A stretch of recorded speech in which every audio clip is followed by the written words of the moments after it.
Black Ops 7 Zombies is packed with calling cards that push you to your limits, but one challenge stands above the rest, the social distancing challenge in which you need to reach round 20 with 0 hits taken. Most players hate it, and honestly, I don't blame them. But in this video, I'm going to show you a bug-free, consistent strategy that anyone can pull off. You just need to unlock a couple things beforehand. But first, if you like strategy guides, crazy live gameplay, or enjoy Call of Duty Zombies, hit that like button and subscribe for more. Today, we're taking on one of the most frustrating calling cards on Black Ops 7 Zombies, social distancing. This challenge requires you to reach round 20 without taking any damage at all. That means no trap damage, no fall damage, no chip damage from anything, and if it works like the round 60 no damage relic, you also cannot overheal. Pretty much anything that modifies your base HP besides Juggernog will instantly fail the challenge. The good news is that this strategy is completely consistent and totally bug-free, and it only took me 2 attempts to complete. Before you load into your run, make sure you have the following perks and augments unlocked or equipped because they make this challenge significantly easier. We're only going to be running 3 perks in this build, and we're keeping it that way for consistency and time's sake. First up is Double Tap. This is the perk that's going to allow you to shred zombies and Xerxes rounds incredibly quickly. For augments, I use Double Standard to boost the damage output on the shotgun, and Double or Nothing for the chance at those double damage pellet hits. Next is going to be Speed Cola. I ran Supercharged here to help recharge Ether Shroud quickly, which becomes really important during the Xerxes rounds. I also use Fast Pitcher, which isn't strictly required, but it does help if you end up relying on tactical equipment. The final perk we need is Elemental Pop,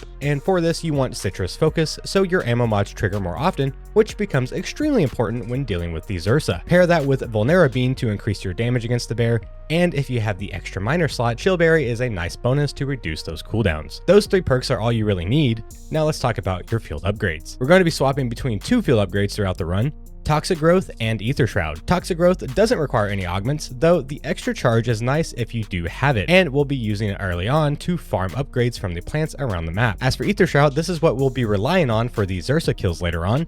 At minimum, make sure you take the extra max charge, and importantly, remove Void Sheath, as we do not want to melee the bear, we want to shoot him real bad. For your ammo mod, we're running Napalm Burst. The Xerxes is weak to both Napalm and Brain Rot, but Napalm gives consistent fast kills. The augments you want are Big Game, Extension, and optionally Contact Burn if you do have the slot. Combined with Elemental Pop and Vulnera Bean, this setup will take out the Xerxes almost by itself. Before we load in, we need to talk about weapons. I strongly recommend running the Akita because once it's pack punched and paired with Double Tap and the augments we just talked about, it absolutely melts hordes. I had the Monolithic Suppressor permanently unlocked, which helps a bit with salvage, but it's completely optional. You can do this challenge with no attachments at all. We'll also be starting with the Toxic Growth equipped. As for equipment, your best options are either Hunter Bots or Decoys depending on your playstyle. For this particular loadout, Decoys are the safer choice, but I completed this challenge without using either. They're just there as a safety net if you do get overwhelmed. Your lethal doesn't matter all that much, and Gobblegums aren't required, though things like Timeout, Idolize, or Insta-Kill can give you small advantages. With all that prepared, let's talk about the strategy itself. When you load in, your first goal is to turn on the power before round 5. There's nothing fancy here, just run wide angles, kill the zombies safely, watch your radar for anything that might get behind you, and if the spores on the generator are giving you trouble, toss a grenade or a Simtex to clear multiple at once. At the end of each early round, place your Toxic Growth on the map plants and spray them,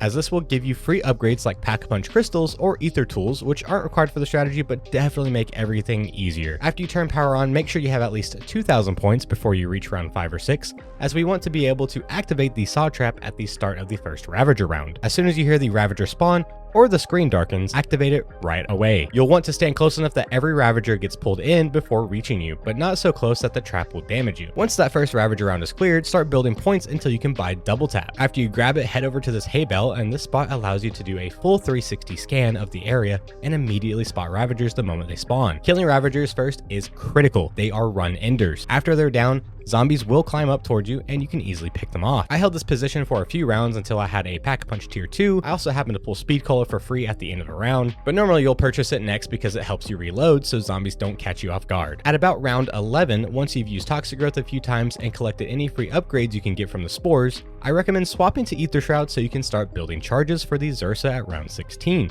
And go ahead and buy Elemental Pop when you're able to. At this point, your goals are simple. You'll want Pack-a-Punch Tier 2, Napalm Burst, and Blue Rarity if you can get it. And remember, do not buy the trap again unless it's a Ravager round. We only want the trap for these rounds to make them easy. When you reach round 16, a Zursa will spawn. Give him a second or two to walk toward you so he doesn't instantly run away upon activating your Ether Shroud. And once he gets close enough, pop Ether Shroud and absolutely melt him with the shotgun.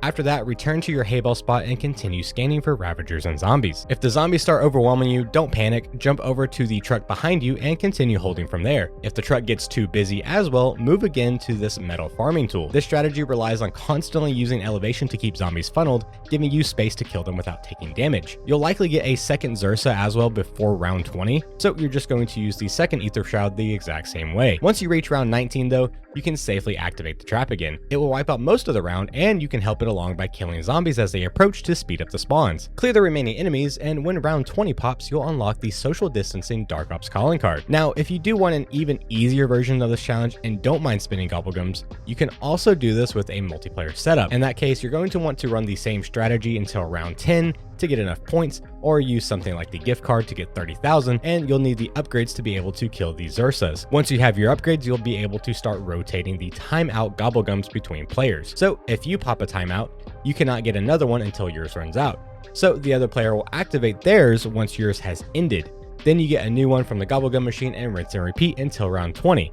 Your only threat is going to be these Zursas that spawn in between each round. You'll have 2 of them just the same, maybe even 3 depending on your player count. With 2 players, you'll need about 5 of them each, and with 4 players, you'll need around 3 each. You can do this starting from round 1, but I'm trying to keep this as cheap as possible so you don't burn through your gobblegums. And that's going to be everything you need to consistently complete the social distancing Dark Ops calling card without glitches or cheese spots. This strategy should remain viable unless something major changes. If you're looking for teammates to grind this with, drop a comment down below or join our Discord as there is an LFG group in there.